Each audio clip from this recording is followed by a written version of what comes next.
কেন হজরত নূহ আলাইহিস সালামের নাম শুনলেই পৃথিবীর সকল সাপ বিচ্ছু ভয় পেয়ে সরে যায় এবং তারা নূহ নবীর কাছে কান্না করতে করতে কি ওয়াদা করেছিল? এর পেছনে একটি দীর্ঘ ইতিহাস রয়েছে। এখনও পর্যন্ত রাসূল সাল্লাল্লাহু আলাইহি ওয়াসাল্লামের উম্মতেরাও যখন রাস্তাঘাটে সাপ বা বিচ্ছুর মুখোমুখি হয় তখন হজরত নূহ আলাইহিস সালামের প্রতি একটি বিশেষ দোয়া পড়লেই দেখা যায় সাপ বিচ্ছু সঙ্গে সঙ্গে সরে যায়। এটি বহুবার পরীক্ষিত একটি আমল। প্রিয় দর্শক, এ ঘটনার পেছনে যে কাহিনী রয়েছে তা হল আল্লাহর নবী হজরত নূহ আলাইহিস সালাম দিন রাত তার কাউমকে আল্লাহ তাআলার বাণী শোনাতেন, তাদেরকে উপদেশ দিতেন যেন তারা একমাত্র আল্লাহর ইবাদত করে, মূর্তি পূজা থেকে দূরে থাকে এবং একে অপরের প্রতি ভালোবাসা, শান্তি ও সম্প্রীতি বজায় রাখে। তিনি শিক্ষা দিতেন যাতে তারা জাতপাত, বংশগত ভেদাভেদ বা অহংকারের নামে কারো প্রতি জুলুম না করে এবং আত্মীয়তার সম্পর্ককে মর্যাদা দেয়। কিন্তু তার কাউম তার দাওয়াতের জবাবে বিদ্রূপ করত, ঠাট্টা করত। তারা প্রায়ই পাথর নিক্ষেপ করত তার দিকে। অনেক সময় এত পাথর মারত যে হজরত নূহ আলাইহিস সালাম পাথরের স্তূপের নিচে চাপা পড়ে যেতেন, কয়েকদিন অজ্ঞান অবস্থায় থাকতেন। পরে যখন ধীরে ধীরে জ্ঞান ফিরত তখন তিনি কষ্ট করে বের হতেন এবং সুস্থ হওয়ার পর আবার দাওয়াতের কাজ শুরু করতেন।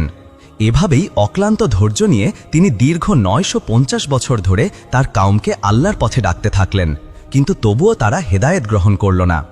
অবশেষে নবী নূহ আলাইহিস সালাম আল্লাহর কাছে হাত তুলে দোয়া করলেন, হে আল্লাহ, আমার কাউম কখনোই হেদায়েত পাবে না।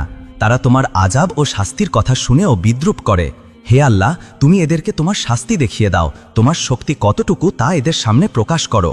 বলা হয়ে থাকে দীর্ঘ 9 শতাধিক বছর ধৈর্য ধারণ করার পর হজরত নূহ আলাইহিস সালাম এতটাই ক্রুদ্ধ হয়েছিলেন যে পৃথিবীর ইতিহাসে কোনো নবী এত বেশি রাগান্বিত হননি।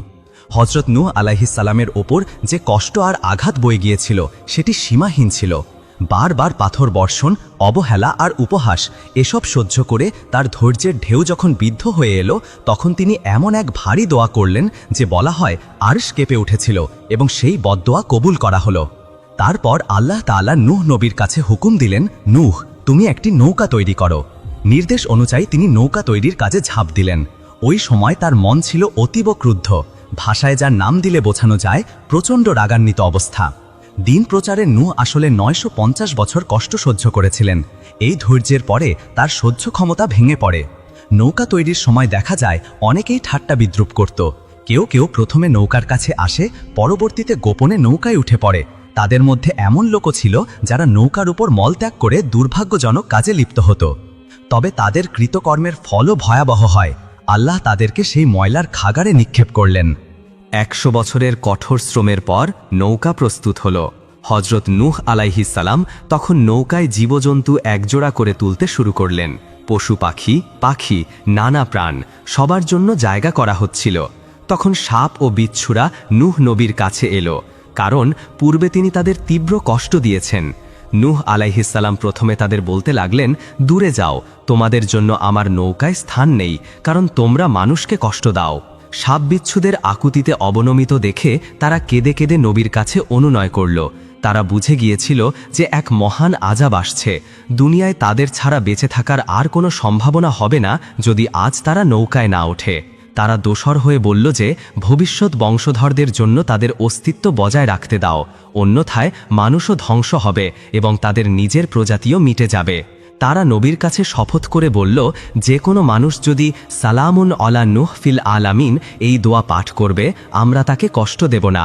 আমরা আমাদের সৃষ্টিকর্তা ও আমাদের অস্তিত্বের নাম করে অঙ্গীকার করছি যে আমরা সে মানুষের উপর কোনো আঘাত করব না।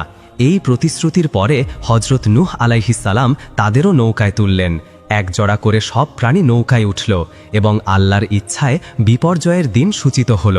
সেই বিশাল নৌকায় হজরত নূহ আলাইহিস সালামের সাথে যারা ঈমান এনেছিল এবং জীবজন্তু পশু পাখি থেকে যারা একজোড়া করে উঠেছিল শুধু তারাই রক্ষা পেয়েছিল।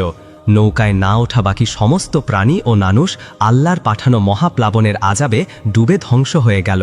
তুফান থেমে যাওয়ার পর নূহ আলাইহিস সালাম জমিনে অবতরণ করলেন। এরপর তিনি পৃথিবীকে পুনরায় আবাদ করলেন। আবারও সৃষ্টিজীবন শুরু হলো।